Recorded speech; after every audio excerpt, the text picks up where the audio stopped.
परिवार के 7 लोगों के जहर खाकर खुदकुशी करने का दिल दहलाने वाला मामला सामने आया और कहा जा रहा है कि करोड़ों के कर्ज से परेशान होकर परिवार ने खुदकुशी की है। यह परिवार उत्तराखंड के देहरादून का रहने वाला था और हनुमत कथा सुनने पंचकुला आया था। पुलिस और फॉरेंसिक टीम मामले की जांच पड़ताल कर रही है। क्या कुछ निकलकर सामने आया है, आइए रिपोर्ट दिखाएं।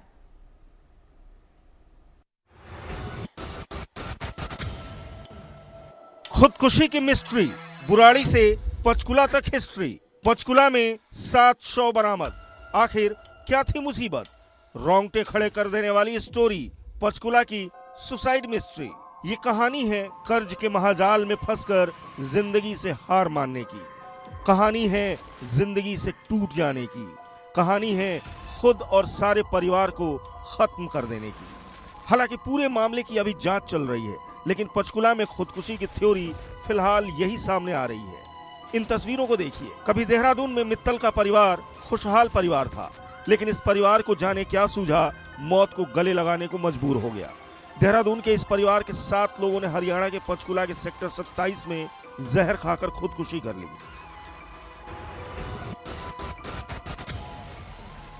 घटना की सूचना मिलने के बाद स्थानीय पुलिस और डीसीपी हिमाद्री कौशिक और DCP law and order Amit Dahiya घटनास्थल पर पहुंचे।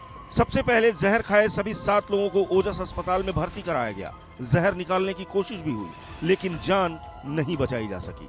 मुझे लग रहा है कि आत्महत्या का मैटर है, सुसाइड का मैटर है। क्राइम ऑफिसर को फिर भी मौके पर पहुंच चुकी है, इन्वेस्टिगेशन ऑफिसर मौके पर पहुंच चुके हैं, सारे साइंटिफिक एविडेंस कलेक्ट करेंगे और इस मैटर को प्रॉपरली एनालाइज करेंगे।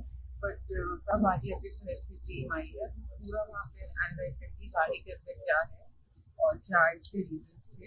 बट हाँ, कुछ फैक्ट्स हमारे सामने जो एकदम प्राइमरीली आए हैं, उससे इंडिकेशन होता है कि सुसाइड का मैटर। रूम से कल रात को सूचना आई थी करीबन 11 बजे कि कुछ एक गाड़ी है, उसमें कुछ डेड बॉडीज हैं, जिसमें एक जीवित था मौके पे।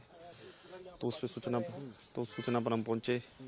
तो जब सूचना पर हमने आके देखा तो गाड़ी खड़ी थी और बॉडीज मेरे ख्याल उस टाइम तक सिविल हॉस्पिटल में शिफ्ट हो चुकी थी। तो मौके का होने के बाद फिर हमने जांच पड़ताल करी तो अभी फर्स्ट इंस्टांस में प्रवीण नामक बंदे का पता लग रहा है। 42 साल के प्रवीण मित्तल पंचकुला में 5 दिवसीय हनुमंत कथा में अपने परिवार के साथ आए थे, जिसमें उनके पिता देशराज मित्तल, मां, उनकी पत्नी और 3 बच्चे शामिल थे। बताया जा रहा है कि कार्यक्रम खत्म होने के बाद पहले ये सेक्टर 27 के पास होटल ढूंढने के लिए पहुंचे थे।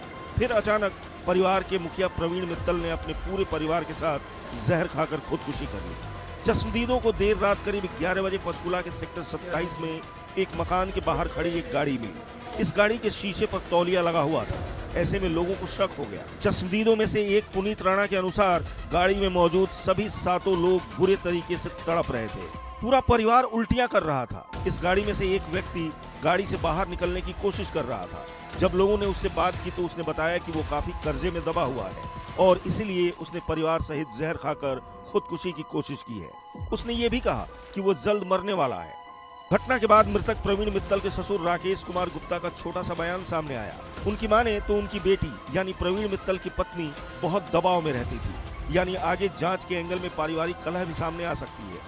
हालांकि फिलहाल मीडिया के सामने दिए राकेश कुमार गुप्ता के बयान से कुछ साफ नहीं हो रहा है। उसके बाद हम फिर मेरा दिल नहीं माना, मैं कहा हो सकता भी मैं वाकई में लड़की डेथ होगी हो। फिर हम 6 में गए। पुलिस अधिकारी और फॉरेंसिक टीम जांच पड़ताल कर रही है। पुलिस को मौके से सुसाइड नोट भी मिला है। सभी 7 शवों को पंचकुला के निजी अस्पतालों के शवगृह में रखवा दिया गया है। कहा जा रहा है कि पुलिस तहकीकात के लिए मृतकों के स्थानीय निवास देहरादून भी जाएगी और वहां के लोगों के साथ पूछताछ की जाएगी। बड़ा सवाल अब यही है कि क्या पंचकुला की सुसाइड की एक घटना बुराड़ी पार्ट 2 है?